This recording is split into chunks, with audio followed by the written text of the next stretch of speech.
Yeah, we back. Welcome back to Zip It Up Pod. Thanks for joining again. And as you can see, the man cave is beginning to take a little bit more shape, at least more shape than it did last week. We're not all the way there yet. We still got a long ways to go. But I'm feeling more in my element this week than I did last week. And that probably has to do with me recording. Right now it's 1:30. I just hit record. It's 1:30 in the afternoon instead of 1:30 in the morning, which is about the time I wrapped up last week. But hey, we've had a busy week. As you can see, we are still moving in. And in fact, we just got our bed frame delivered like 30 minutes ago. So pulled that into the house and we're gonna start making progress.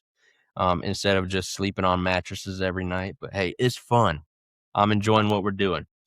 But while we have been busy here at home getting things in place, we also had a busy weekend. Spent a lot of our weekend at the racetrack celebrating my oldest son's birthday. So Braden turned 7 years old, and we wanted to make sure he had a racing themed birthday. He loves everything NASCAR. And so that's exactly what we did. Friday night, we went out to Bowman Gray for the Kyle Busch Invitational. And so that's why I'm repping this shirt today. I got the B-Rex hat on. You can see it got signed. That was awesome that we actually got to meet Brexton and Samantha Bush after the race on Friday night. It was beautiful weather out there. Great time for a great cause. It was pretty neat because Mike Joy was there that night as the honorary starter. But that was Friday night. Then Saturday, we went all the way to Charlotte and we became members at the NASCAR Hall of Fame. So we will be putting those new memberships to use. Instead of having Disney passes, now we have NASCAR Hall of Fame passes. And right after that, we went over and had lunch in Mooresville at Lancaster's Barbecue. If you haven't been there or if you haven't heard of it, look up Lancaster's in Mooresville on Instagram or TikTok. Awesome place to eat lunch for NASCAR fans. And so we actually got to sit inside the school bus and eat. So the kids loved that. And then that night, we went back to Bowman Gray again because it was championship night for their local series. And that night was really cool because we got to hang out with Timu Chase, the real OG, one of our first guests that we ever had on the podcast, dating back to last year. Timu Chase was out there killing it with Zach Staley and Randy the Plumber. So got to see those guys. And then that whole night was incredible because that place was packed out. They love their short track racing, and it is contagious when you are there. If you haven't had the chance to experience it yet, go to your local short track if you can. But also the history behind Bowman Gray is incredible. So that place was packed out. Birds were flying. But unfortunately, it was cut short due to some storms in the area. And so rain took us out. But hey, nice little 10-minute drive home was great. And that night, Raja Karuth was out there. So he actually helped announced that Bowman Gray will be hosting the Truck Series for the very first time next season for a points paying race. And we'll talk about that in a few minutes. But that's what our weekend looked like. And so I'm pretty what's the word? I'm pretty high on life. It was a race fan's dream last weekend. Incredible stuff. But let's go ahead and get into our drink of the day. Sorry, this is the middle of the afternoon. Can't believe this, but I'm going to have a Mick Ultra. I'm going to pop this bad boy open. And we're going to dedicate this episode to the late, great Dolly Parton. Some sad news did occur yesterday, and I believe the entire world was kind of shook from it. But Dolly is one of those celebrities that just never, I don't think she ever rubbed people the wrong way. She's one of the most incredible people to ever, grace this planet. And I was a little bit hurt. Yeah, Dolly's not a family member, and I never got a chance to meet Dolly. But I was hurt and I was sad by the loss of Dolly just because I think her life is just so relatable. Not her celebrity status, but the way she grew up, where she's from in East Tennessee, which is one of my favorite regions to go visit. I love vacationing in Gatlinburg and Pigeon Forge and Sevierville. So I've just always really loved that area and what she stands for. All the things that she was able to do, people that she helped, the little library program that she does with books for children. She's an incredible person. Like, I don't think you can really say anything bad about Dolly Parton. And if you do, you got to check yourself. Dolly, in my eyes, is one of one. Incredible. I think she had great music, but she was a much better person than she was musician. And that's not to take anything away from her. I think that is truly to give her a legendary status, and I think that kind of honors her, and I want to pay my respects in the right way. So I don't want to take anything from her musically, because as soon as I found out that news yesterday, I went directly to my Spotify and I played the This Is Dolly Parton playlist over and over again on repeat. And she's got great banging music out there. But man, Dolly is she's a true American icon. She is someone that is going to sorely be missed for a very long time, and we are actually privileged, I think, that we can still listen to her music for the rest of our lives and get to enjoy the art that she created for the world. So I hope that she is honored, and I hope she gets all the flowers that she deserves, because, like I said, in my eyes, Dolly is one of one. They don't make them like Dolly anymore. They don't come that way anymore. Everybody turns everything so political nowadays, and Dolly never did that. In fact, I think that one of the most unifying things to happen in our country might have happened yesterday with her passing, because I haven't seen anybody badmouth Dolly from both sides of the aisle, from every walk of life. Dolly is she's a great one. And so, like I said, Dolly's going to sorely be missed, and I know I don't have as much a reach, but for those of you that are listening or watching, go ahead and find that drink close to you. Raise it up high. Cheers to Dolly. All righty. Well, let's get into some NASCAR talk, because we got a lot to cover. And we're going to start with the full schedule for the top 3 series. Came out this morning. Came out at the right time, so that we could talk about it here. But as I said, the trucks are coming to Bowman Gray for the first time ever next season. It's almost a year away, a little bit under a year, actually. August 20th, 2027. So come be here with me at that race. That's going to be sick. Because now that I've been to Bowman Gray like 3 times already, it's awesome.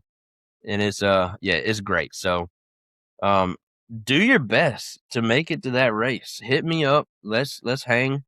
It's going to be a fun atmosphere, no doubt. But that's just on the truck side. I'm really not going to talk about the Trucks and O'Reilly series schedules. Okay, you can go check those out. But we will hit some of the highlights on the Cup Series schedule, okay? Here's one of the highlights that I took away from the release of the Cup Series schedule. This next season only has 3 Saturday night races. 3.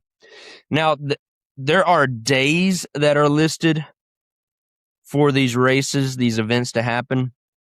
There are no times listed. So, I mean, goodness, there could be 3 Saturday day races, but I doubt that they're going to race Daytona in the daytime. I doubt they're going to do Bristol in August in the daytime. But there's only 3 races that land on a Saturday. And that's just 3 point span races. Obviously, you got the Clash, but we're throwing that one out. So, 3 Saturday night races. Look, I just really wish that there were a few more of those like throughout the summer. I love Sunday afternoon races. I think that should be a thing. And I have a little bit of appreciation for a Sunday night race, but I just wish that there were a few more Saturday night races just to get us through the dog days of summer. Those poor boys out there running a Sunday afternoon in the heat. That's terrible. Kudos to them, but I'm glad that ain't me at that time. I just get to sit back and watch it and hope. I just hope that Noah Gragson doesn't throw chunks after the race. He doesn't lose his lunch. But that is bound to happen next year, it looks like. So anyway, that's one of my initial takeaways, but here are the highlights. Yes, the Clash is back at Daytona. We knew this for a few weeks now.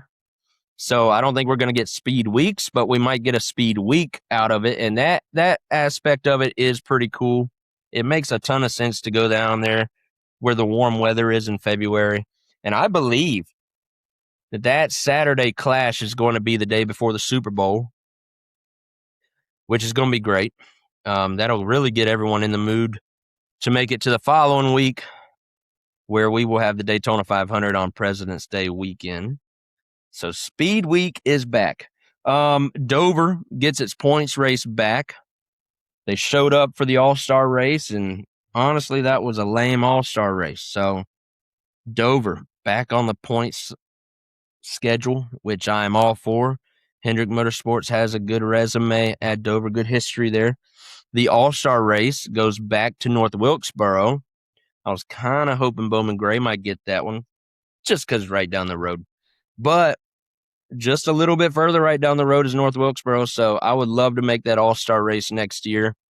I think that will be a good venue for it. It's a good fit, if you ask me. I did notice Iowa gets the 4th of July, like actually on July 4th. We will be racing in Iowa, and I believe my initial thoughts is that's kind of cool too. I think 4th of July, it's a holiday event, so it's going to attract more viewers on TV, and so that's what we're going for, is good ratings.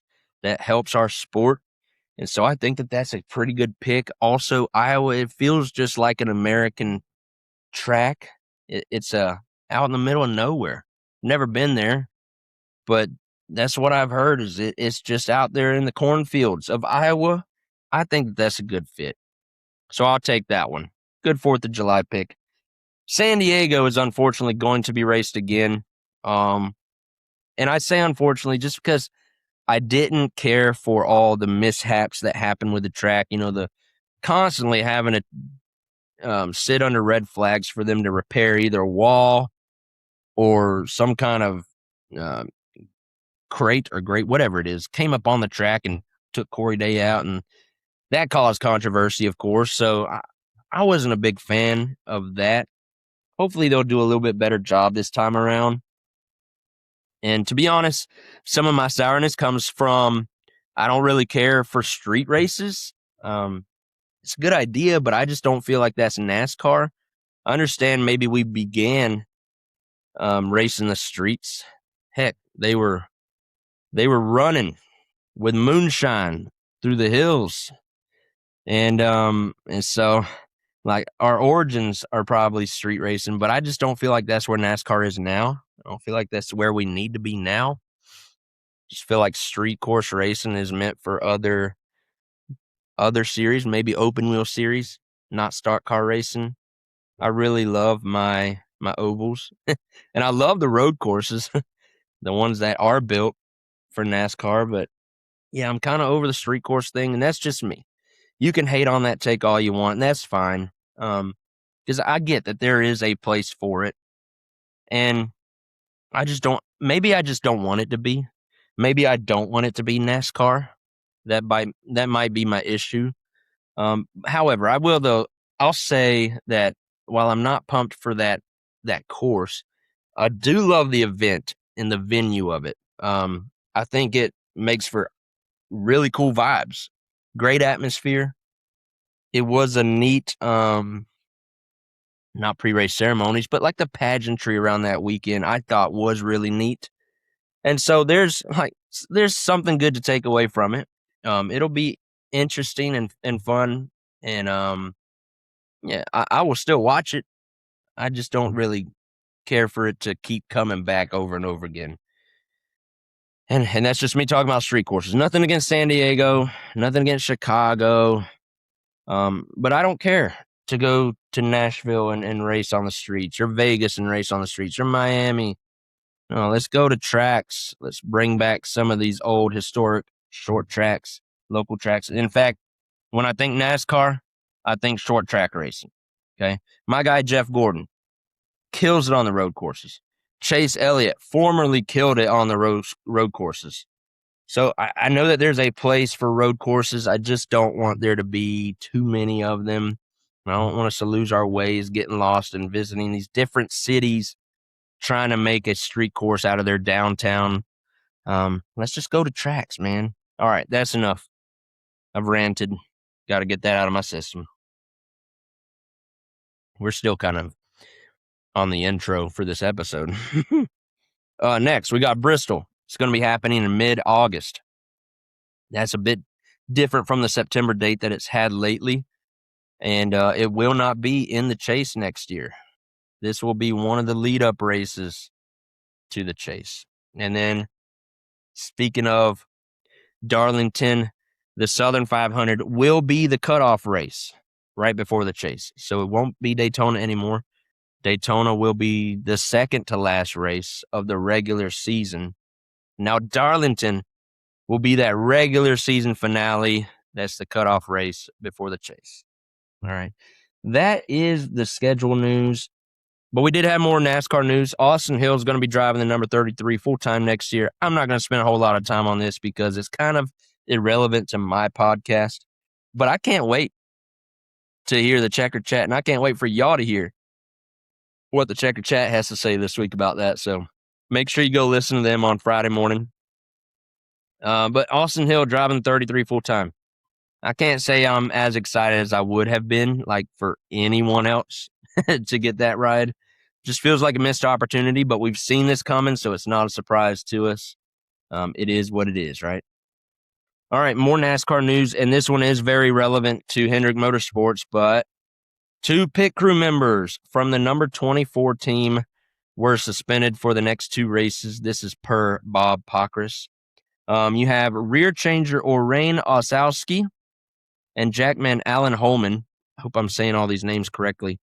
They are gone for the next 2 weeks from the 24 car, but because Bowman has been eliminated from the Chase already, we're going to use some of that 48 team's crew members and switch them over for the next 2 weeks in relief of these guys. So that will be jackman Dax Hollifield and rear changer Rod Cox going from the 48 to the 24 for 2 weeks span. And we hope that turns out good for us. We're going to talk about it in a few minutes, but that 24 team needs anything to go right for them. All right. Whew. I don't need to get off on that tangent yet. Let's go ahead and do our Loudon recap, our New Hampshire recap, if you will.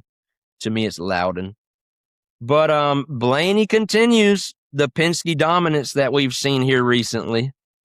Penske has now won 4 of the last 6 races going back to Atlanta when Blaney won.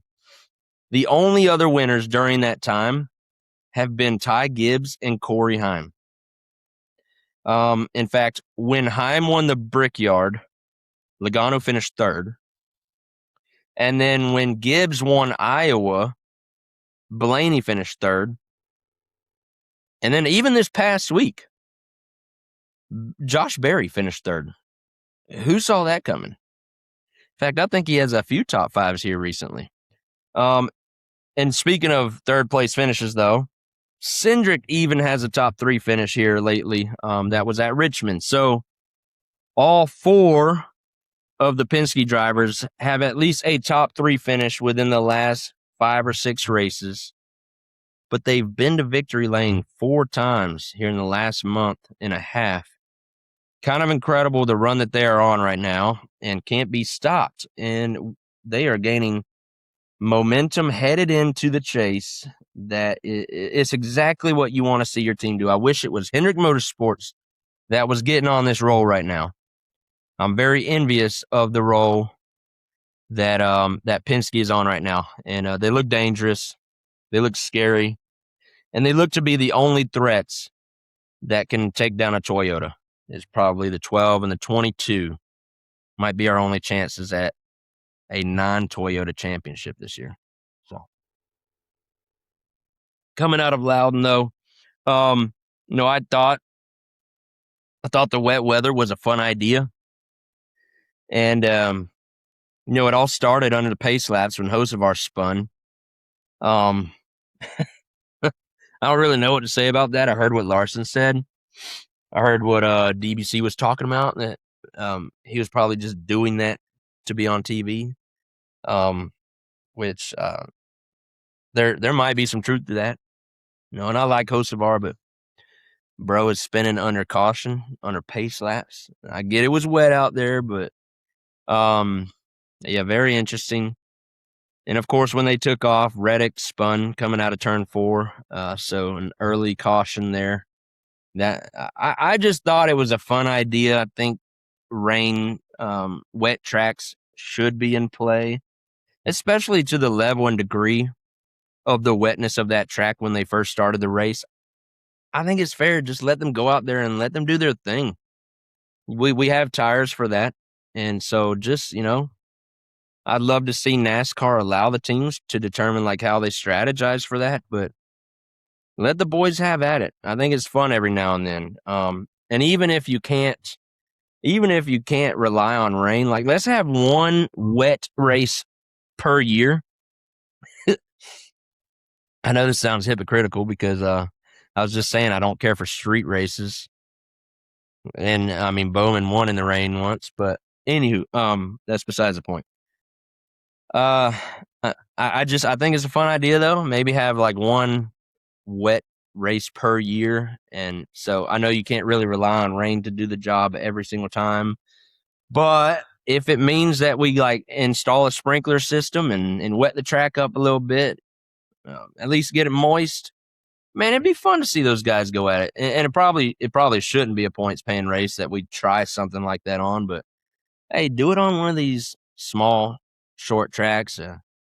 Try it out, maybe like for some kind of all-star event. I'm not saying that has to be the all-star race, but make it like an all-star event. Start installing sprinkler systems at North Wilkesboro and wet that track up and let them do a little 20-lap shootout and just have fun with it, see where it goes. It'd be entertaining. And so that's why I was kind of looking forward to Loudon. I really thought Christopher Bell was going to go out there and spank everyone on a dry track, but, you throw some wet weather into the mix, and it's kind of interesting all of a sudden. So that's just my take. Like I said, disagree all you want. That's fine. Maybe you're cool with that idea too.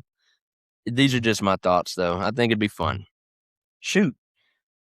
Let's go back to what me and the Checker Chat were talking about weeks ago is how about we combine them? We wet the track and we let them go in reverse. Make right-handed turns on the track. I think that'd make for a fun all-star skills challenge. Okay? You heard it here first. NASCAR, listen. Okay? Y'all got to listen to me sometimes. Don't agree with me, but think about it. Consider it. I got good ideas, I promise. All right. Well, let's talk about how our guys did at Loudon, beginning with our best finisher, Kyle Larson, who actually he did achieve a new milestone in his career. He became the 20th Cup driver ever to lead 11,000 laps. So with that being said, congrats, Kyle Larson. We might be getting back onto something here with him. But they started 9th, and then he went and won stage 1, which give it up for him. Give it up. Hendrick Motorsports wins something Even if it's a stage, we're going to take it. We're going to celebrate. I'm going to drink real quick. Hell yeah, 5-team.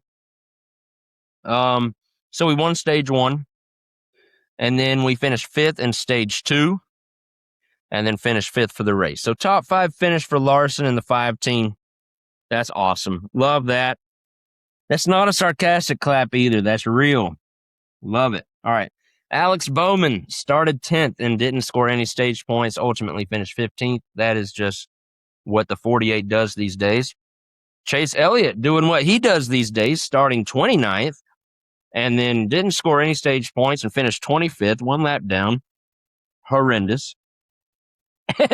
And William Byron, 2014, doing what they do. They start 3rd. Stage 1, they finish 4th.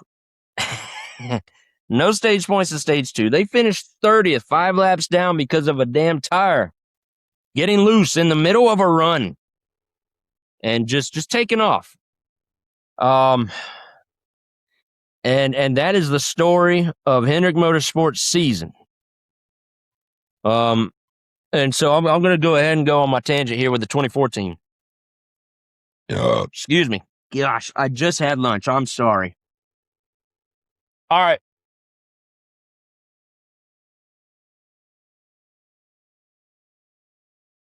"2014. What the hell is going on this season? This was my preseason pick to win the championship. They have been struggling all year long. I don't remember a glimpse of hope for this team, to be honest with you. But listen, every team, everyone struggles. Okay, we're seeing it right now with Carson Hocevar. I'm not trying to pick on the guy, but he's struggling right now. He has plummeted in the point standings. So everyone does it. And you can look at Logano's entire season and say he was struggling earlier. Now he's thriving. We just, maybe we think right now, like Logano is having a fluke season, but now he's performing on a consistent basis that maybe he was just struggling earlier this year and they've gotten over that and are looking to be a threat in the title chase, or the chase race, or whatever you want to call it. But anyway, while the 24 car is struggling all season long, right now they are just uncharacteristically bad from what we have ever known or seen this team to perform like. And go a step further than that, we're also hearing things on the radio that we have never heard or seen from them before. There's friction. There's something going on. This marriage has, it needs therapy. And so, we talked about a few weeks ago with Wade, if there would be any personnel changes at Hendrick Motorsports. If there's going to be any personnel changes made at Hendrick Motorsports in the offseason, this 24 team is the first place we've got to look and evaluate. And they probably are already doing that. But this 24 team is not like the 24 team we've ever seen before. And I'm over it. And I know Williams fans, I know Hendrick Motorsports fans are over it for that car this season. I know that even the guys in charge over there, William, Rudy, that whole team, I'm sure Jeff and Rick are just kind of dumbfounded like we all are. What's going on with this team? Just kind of over it. I'm pretty sure everyone is over it. They're ready for the offseason, ready to determine what steps we need to take in order to make it right. But it has just become unbearable to watch because, he was having a really good race at Loudon. And it's not the strongest track for that team, but this looked to be one of their strongest performances at that track and one of their strongest performances of the season. And it still goes wrong. Like a tire still falls off the car in the middle of a run. It can't be explained, and it's a mystery. We saw Steve Letarte and Jamie McMurray talking about this. Pretty sure those were the two guys I heard talking about it. This is a mystery that can't be explained. How does that happen in the middle of a run? There were never signs of it happening. And William came on and said something felt odd, but a wheel shouldn't be doing that. So I don't know what to make of it. It's just, even when something goes their way, there's some kind of bad juju that has to just be put to rest at some point. And I cannot wait for the offseason for that team. My goodness, it is unbearable to watch. And like Connor Zilich's season is kind of unbearable to watch at this point. But we had a lot higher expectations for the 2014. And so it's just kind of a thing where you shake your head and don't understand anything. It's crazy. But anywho, let's go ahead and jump into the current driver standings, how they are with one race remaining in the regular season as we come up on the chase. So 11 races to go for the rest of this year. But right now in the Cup Series, Kyle Larson is currently 7th in the driver standings. He's minus 293. He's locked in to the chase. Chase Elliott is 8th in the standings. He's minus 294. He's locked into the chase. William Byron is 12th in the point standings. Kind of hard to, it's kind of hard to, it's kind of hard to believe that. Didn't know what word I wanted to use. I'm sorry. It's really hard to believe he's 12th in the standings as bad as the season has been. But he's minus 357, and he is locked into the chase. Alex Bowman, 30th in the point standings, minus 639. He actually dropped a spot in the points from 29th to 30th. Josh, very good on you, man. Yeah. Man, I don't even know what to say about Bowman and his season. It's not a Bowman thing. I love the dude, but man, this whole season is just a complete wash. I wanted to hit on a few other I don't want to hit on the drivers. I want to hit on some notes about these drivers, okay? So here's some drivers that have very important race ahead at Daytona. Beginning with Austin Cindric, who is 15th in the points. He's plus 42 to the cut line. I feel pretty good about him going into this race. But, hey, anything can happen. It's Daytona, so anything can happen. Plus 42 feels decent, but just not all the way there yet. SVG is 16th in the points right now, currently the last driver in the chase, but he's only plus 31, so not as comfortable and not as much experience. But when we've been there, he's looked pretty good. So this is not going to be easy for the driver in 17th to jump either of those guys. And that driver in 17th is Ryan Preece. So he's minus 31 to the cut line. And Preece, I mean, he could go out there and he could either go flying through the infield or he'd go flying past the competition win. We don't know, but we will find out, and we can't wait to watch and see. So in the O'Reilly Series, Corey Day, just to give you an update because they have been off a couple weeks now, Corey Day is 5th in the points. He's minus 321, but he is locked into the chase. All right, so that brings us to our Daytona Saturday night preview. And I'm going to give you each of our drivers' stats from all of their Cup races at the Daytona Oval. Okay, that includes Daytona 500s as well. So we'll start with Kyle Larson. Larson has 24 starts at Daytona, and that includes no wins, 1 pole, no top 5 finishes, but he's got 6 top 10s.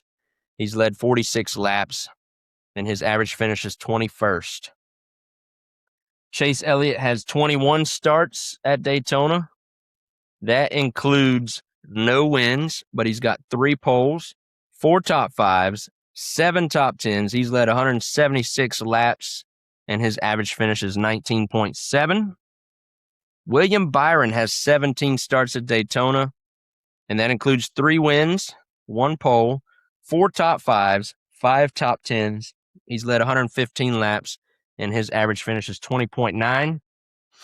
And then Alex Bowman has 20 starts at Daytona. That includes no wins, 3 poles, 2 top 5s, 7 top 10s. He's led 53 laps, and his average finish is 17.1. And so that's how our guys look at Daytona in the past. I hope it looks a little bit better here in the future, the near future.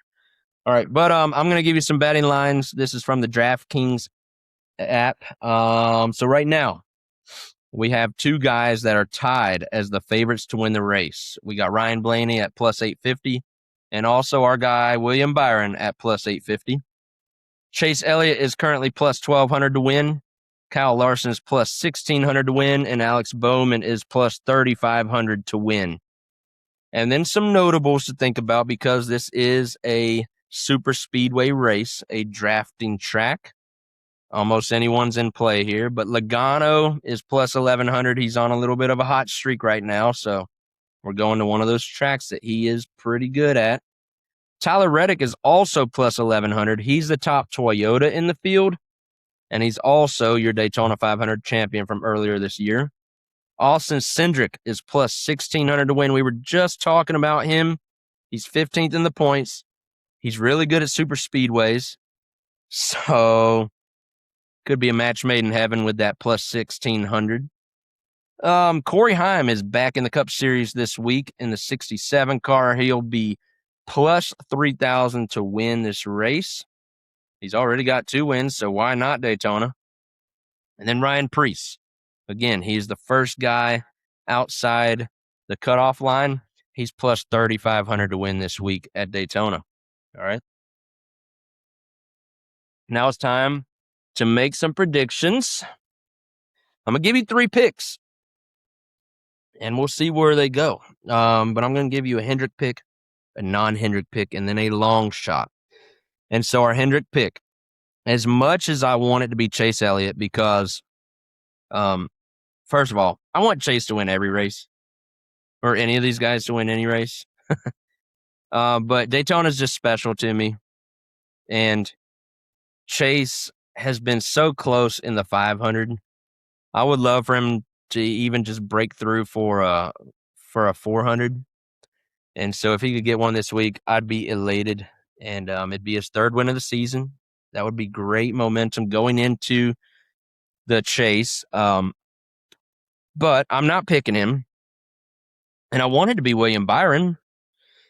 He's got great stats here. He's our only current driver that has won at Daytona. And, I mean, this team needs, we just talked about a few minutes ago, is inexplainable how this season has gone. So whatever we can do, and however he can get the monkey off his back, even if it's Daytona, it's been a kind track to him in the past, and I'd imagine this week it'll be very different. I think it's going to be another bad week for him, to be honest with you. But I want it for him. I want it for Bowman. He hasn't had anything anywhere all season long. This might be one of the few tracks he can go contend at, and would love to see him up there slicing and dicing for a win. You know he wants it. But I am going to pick Kyle Larson this week. And I know it, like it's I can't convince you of this, my reasoning behind this anyway. But like I think he's probably got the best momentum right now from anyone on our team. It's been a good season for Chase, but lately it has not been. It's not been good for Chase lately. And Larson is seeming to turn it around. And even when Larson didn't have the results, he did show that he had speed. So it's about putting a full race together, and they've done that the past 2 weeks now. So if I'm picking someone from our camp who is slowly starting to turn things around and going somewhere that it really is his weakness. Larson has a glaring weakness in its super speedways. He's never been able to win one, and he's racing almost 50 of them, I think. But it's going to happen at some point, and so I'm picking this week to be that week. I'm going to take Larson. He'll get that monkey off his back, and we're going to go to victory lane. I'm picking Kyle Larson. All right. Our non-Hendrick pick, I'm going with Austin Cindric. He's so good at these tracks, and this is a week he needs it. And to be honest, if he has really good stages and scores good stage points here to open the race up, this might mean that he just nurses it to get it home. But I like Cindric so much at super speedways. I'm going to pick him this week that he enters the chase on a heater coming off of a win. We've seen him do it before. We've seen him win the 500. This guy's pretty good. And my long shot, I'm going to take the guy that's chasing him down for a spot in the chase, and that's going to be Ryan Preece. I think, Preece said he's going to drive the hell out of it, and I think he's going to be balls to the wall. We've seen it from him already, and it's turned into some horrific crashes, but at some point his luck will change too, just like Larson. So I'm looking forward to watching this race. It's going to be entertaining. These guys are going to be all out trying to get what they can. Everyone wants to win Daytona, so it should be a fun race to watch. And I think having Cindric and Preece in the mix, maybe Larson's up there trying to get his first super speedway win. There's going to be other players in it too. Corey Haim still making a name for himself. Connor Zilic, he this might be his only chance to really run up front if he can get some good position. He's got good teammates. Speaking of good teammates, like that's who Cindric and Preece have. Okay, Cindric has his Penske teammates. Preece will have Keselowski and Buescher to help him out and get him some good track positions. So this is going to be a good one. Love having it as a cutoff race, and unfortunately we're losing that next year. All right, so we're going to hope Corey Day does his thing on Friday night. Sorry, I'll give you the schedule in a second, but yeah, I'll pick Corey for the Friday night race at Daytona because he won Talladega. So we know he can get it done. All right. Real quick, if you are going to Daytona, I can't believe I'm missing it. I was just telling my kids, we're here in North Carolina now, moving in, and my 7-year-old's like, Daytona's coming up, and I was like, yeah. And he said, are we going? I said, no. He said, we always go to this race. I was like, yeah, I know. I can't remember the last Daytona race I didn't go to. So I'm going to have major FOMO this weekend, not being in town for race weekend. It's going to kill me. But I told him we're going to make it up. We're going to do the Charlotte race and hopefully the Martinsville race later this year to make up for missing this one. But if you are in the area, enjoy it for me. Go take it in. There's nothing like Daytona International Speedway. There's nothing like Daytona Beach. I'm not going to miss the heat. It's going to be hot. It'll probably be wet. There's going to be a lot of rain. But make the most of it, okay? I do have some recommendations for you. First of all, shout out to the Oyster Pub. They've always been so good to us. It was this weekend last year that we were doing our live podcast episode from the Oyster Pub. Had some buddies over there with me, and we got into one of their booths and recorded the playoff preview episode. So obviously we won't be doing that. But man, I really miss going over to the Oyster Pub, and like I said, they've been great to us, supporting us on social media and helping us get our name out as a podcast. And so, cannot believe I won't be in the building at all this weekend. But hopefully, when February rolls around, I'll be back over there getting a rum bucket and eating some oysters. So. Y'all enjoy the Oyster Pub for me. Some other places, though, you got to go to. Aunt Catfish's. Okay, it's over there beachside, or actually canal side, but it's over there on the water. Amazing place. Boondocks. I was just there in February for Daytona 500 weekend, and that place never misses. And they've renovated recently, so that place looks fantastic. But obviously, there's a lot more. Great beach restaurants. If you like seafood, if you like fried food, southern food, Daytona is a great place to be. So take it all in for me and send those pictures to my DMs so I can just kind of live the weekend through you.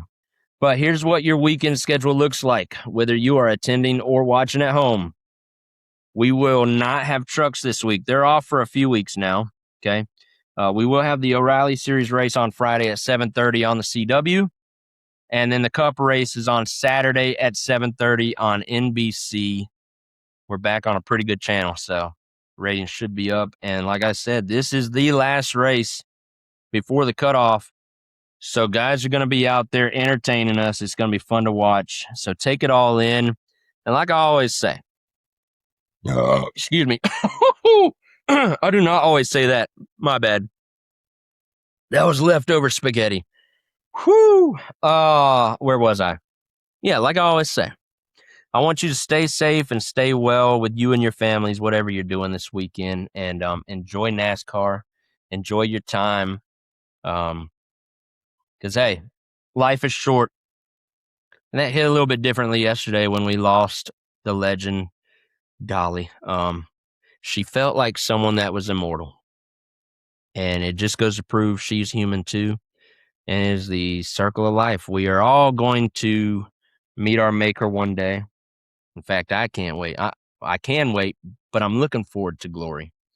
So just hug your loved ones. Spend time with family and friends, the people you love the most. Take it all in. You never know what someone's going through either. So give them a hug. Give them a smile. The stranger that you're passing in the grocery aisle, when you're pumping gas, give a little wave to the guy next to you.